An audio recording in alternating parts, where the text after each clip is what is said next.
അതായത് ജോ, ഇന്ന് രാവിലെ വത്തിക്കാൻ സ്ക്വയർ മൊത്തം എംടി ആണ്. ഇപ്പോൾ ആളുകൾ കയറാൻ തുടങ്ങുന്നേ ഉള്ളൂ ഉള്ളിലേക്ക്.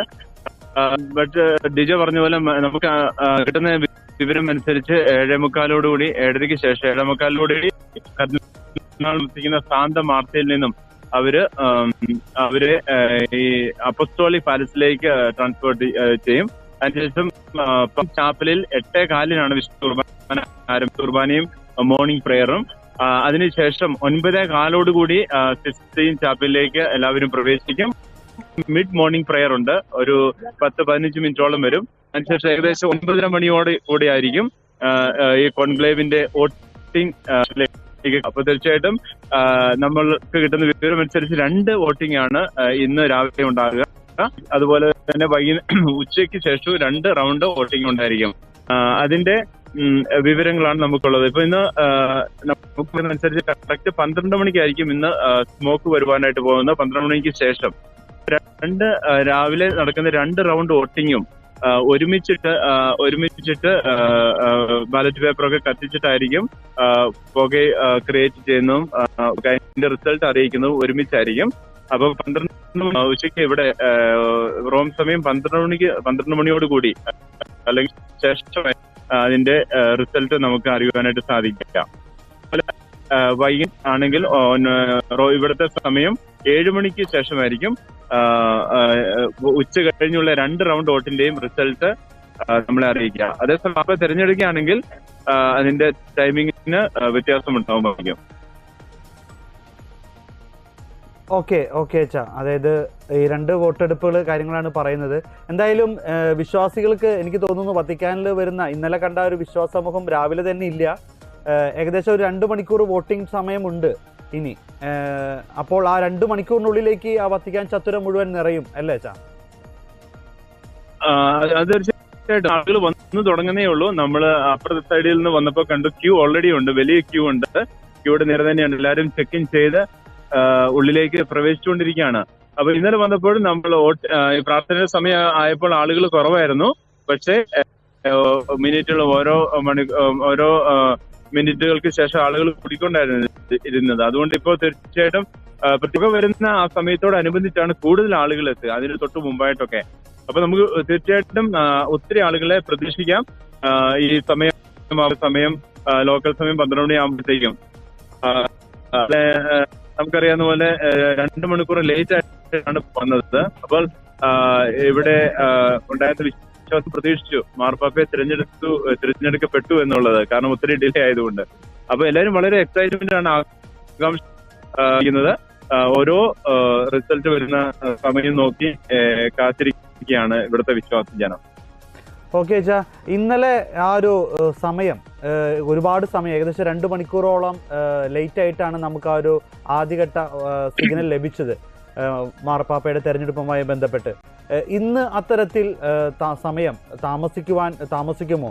ഏകദേശം വത്തിക്കാൻ നൽകുന്ന അറിയിപ്പ് അനുസരിച്ച് ഒരു വോട്ടെടുപ്പ് ആരംഭിച്ചു കഴിഞ്ഞാൽ 1.5 മണിക്കൂറിനുള്ളിൽ തന്നെ ആ ഒരു അതിൻ്റെ ഫലം നമുക്ക് അറിയുന്ന രീതിയിൽ പോക്കുകളിലൂടെ വരുമെന്നതാണ്. 1.5 മണിക്കൂർ സമയമാണ് ഒരു വോട്ടെടുപ്പ് ആരംഭിച്ചതിന് ശേഷം അതുമായി ബന്ധപ്പെട്ട റിസൾട്ട് പുറത്തുവിടാൻ വത്തിക്കാൻ പറഞ്ഞിരിക്കുന്നത്.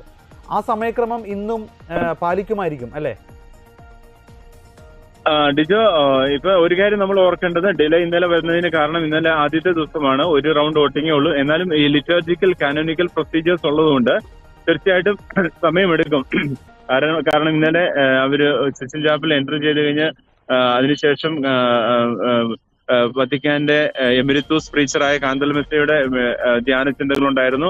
അതിനുശേഷം നമുക്കറിയാവുന്ന പോലെ 3 ഫേസസ് ഉണ്ടല്ലോ, പ്രീ സ്ക്രൂട്ടിനി ഫേസ്, പിന്നെ പോസ്റ്റ് സ്ക്രൂട്ടിനി.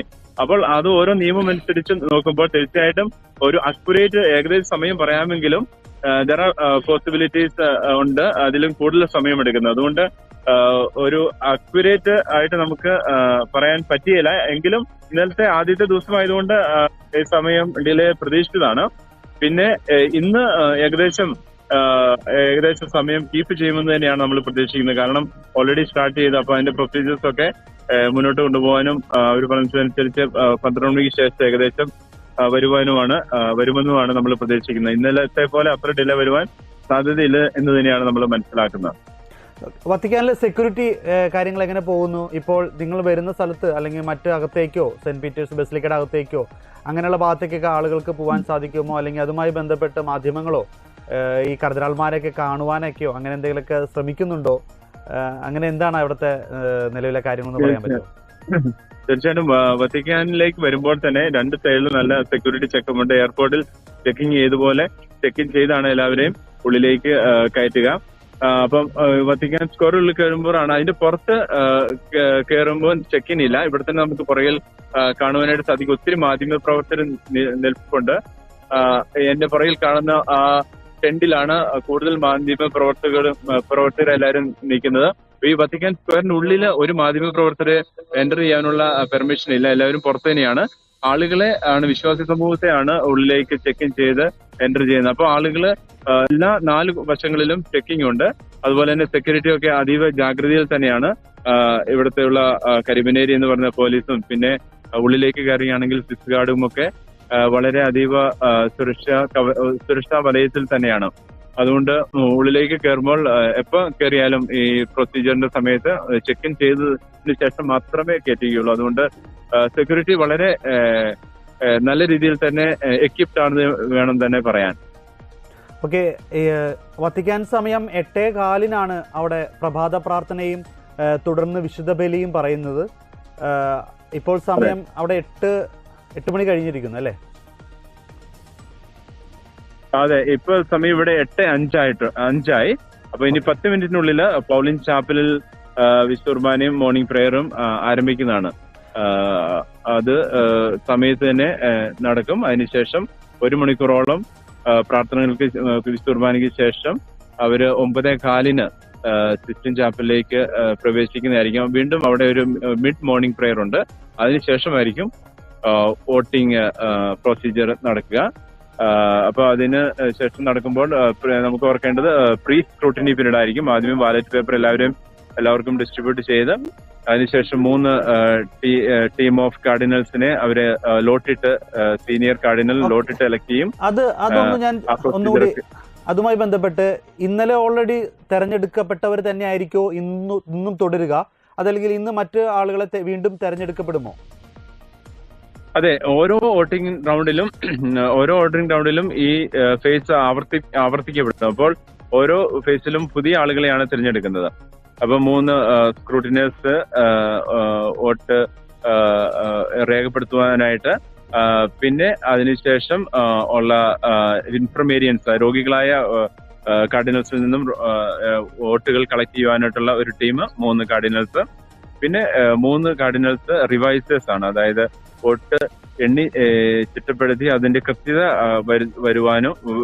വരുവാൻ വേണ്ടി കൺട്രോൾ ചെയ്യുന്നത്, ചെക്ക് ചെയ്യുന്നത്. അത് മാർപ്പാപ്പ ഇലക്ട് ചെയ്താലും ഇലക്ട് ചെയ്യപ്പെട്ടില്ലെങ്കിലും വളരെ കൃത്യമായിട്ട് അവർ അത് ചെക്ക് ചെയ്ത് അത് രേഖപ്പെടുത്തുന്നതായിരിക്കും. അതോടൊപ്പം തന്നെ ഈ സ്ക്രൂട്ടിനേഴ്സ് അവസാനമായിട്ട് വോട്ട് ചെയ്ത ബാലറ്റുകളെല്ലാം ഒരു നൂലിൽ കെട്ടി, ഒരു കമ്പി കൊണ്ട് മൊത്തത്തിൽ അത് കെട്ടി ഒരു എല്ലാം ഒരുമിച്ചിട്ട് ബേൺ ചെയ്യുന്ന കാര്യത്തിലേക്ക് കൊണ്ടുപോകുന്നതും അവർ തന്നെയാണ് അതിന്റെ അവസാനമായിട്ട്. അപ്പം അതുകൊണ്ട് ഓരോ ദിവസവും ഓരോ റൗണ്ടിലും ഇതേ പ്രൊസീജിയർ ആവർത്തിക്കപ്പെടും.